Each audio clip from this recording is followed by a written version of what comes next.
merci.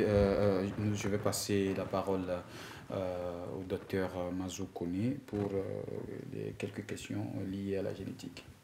Alors, en tout cas, merci beaucoup d'être des nôtres aujourd'hui. Merci.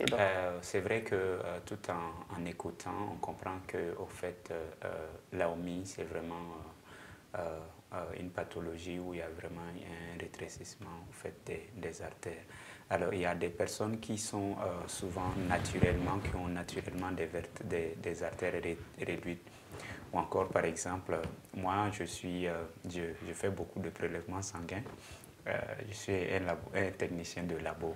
Et souvent, on rencontre des gens où vraiment il est très difficile de retrouver leurs veines, ou souvent on les appelle des gens qui ont vraiment des petites veines. Donc, est-ce que ces gens-là sont, c'est-à-dire beaucoup plus à risque pour l'AOMI? Et est-ce que aussi l'AOMI a une prédisposition génétique? Ou bien s'il y a des causes génétiques, est-ce qu'il y a vraiment des causes génétiques qui sont bien déterminées? D'accord, merci, chers collègues. Effectivement, dans les facteurs favorisants, que même dans les étiologies, c'est-à-dire les causes de l'AOMI, on peut retrouver des facteurs prédisposants ou bien même génétiques. Mais c'est vraiment très rare. Dans la littérature, les 90% des causes de l'AOMI, c'est surtout dû à l'athérosclérose, l'athérome que je viens d'expliquer. Mais néanmoins, il existe les 10%, il y a les facteurs génétiques dedans. Il peut y avoir même des facteurs infectieux. Parmi les facteurs génétiques, on peut retrouver peut-être la maladie de Marfan. Ça, c'est une prédisposition génétique. Ce sont des personnes qui ont des vaisseaux, pas seulement les vaisseaux, mais quasiment, ils ont un corps tellement élastique, c'est-à-dire déficit fibroélastique. D'accord? Il y a également des patients qui font des maladies systémiques, comme par exemple le lupus. Voilà. Ce sont des patients qui sont le plus à risque de développer aussi l'AOMI. Voilà. Donc, merci, docteur Mazo Koné, pour cette intervention sur la question génétique liée à l'AOMI.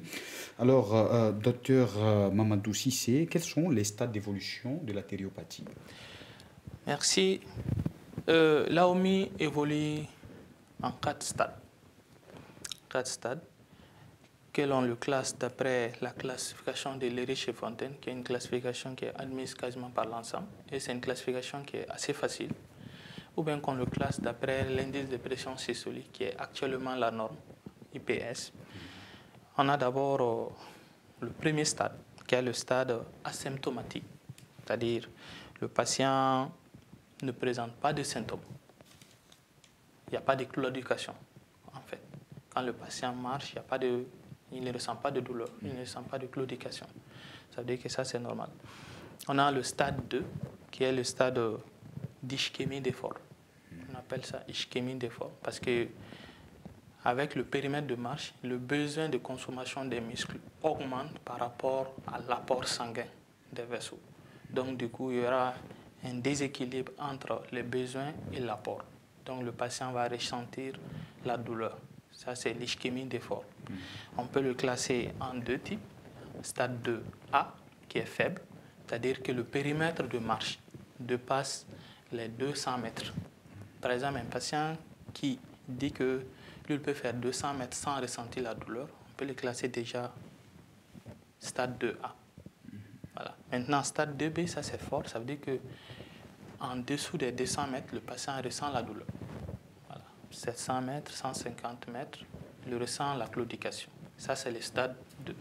Maintenant, le stade 3, ça c'est le stade d'ischémie critique. Okay. D'accord? Maintenant, ça veut dire que ce n'est plus le périmètre de marche, mais le patient ressent la douleur même étant assis ou couché. Voilà.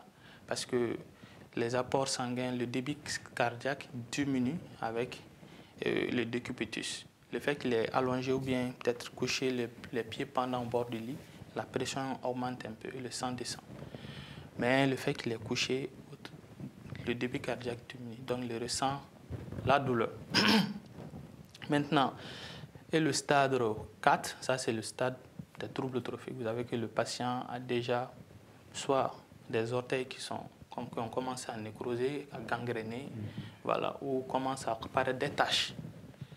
Quand vous voyez la tache seulement, il faut le classer stade 4. Voilà. Ça veut dire que ce patient a fait déjà une ischémie critique. Voilà. Ischémie critique, ça veut dire que le patient a ressenti la douleur durant 15 jours, moins de 15 jours. Voilà. 15 jours, malgré les antalgiques et autres, vous n'avez pas pu résoudre le problème. Maintenant, ça veut dire qu'au-delà de 15 jours maintenant, ça c'est l'ischémie, les troubles trophiques. Alors, si ça arrive là, qu'est-ce qu'on fait? Qu'est-ce que le patient doit faire? Je veux parler du diagnostic. Comment détecter d'abord que ça c'est l'AOMI et passer à un traitement plus tard? Normalement, comme je viens de le dire, le diagnostic est assez aisé. Tout le monde peut le faire, que ce soit les médecins généralistes, que ce soit les spécialistes. Tout le monde peut faire le diagnostic d'AOMI. Il suffit juste de poser les bonnes questions, de prêter attention.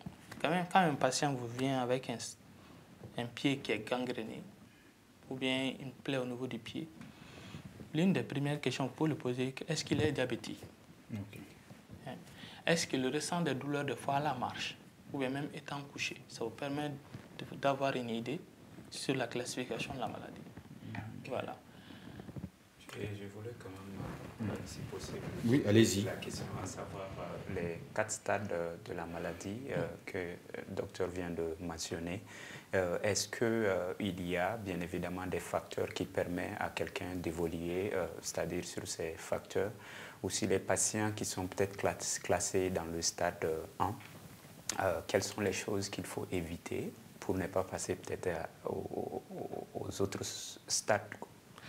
D'accord. C'est une bonne question. C'est une très bonne question. Bon, j'avais déjà, quand un patient, il faut savoir que l'AOMI, c'est une maladie évolutive. Si rien n'est fait,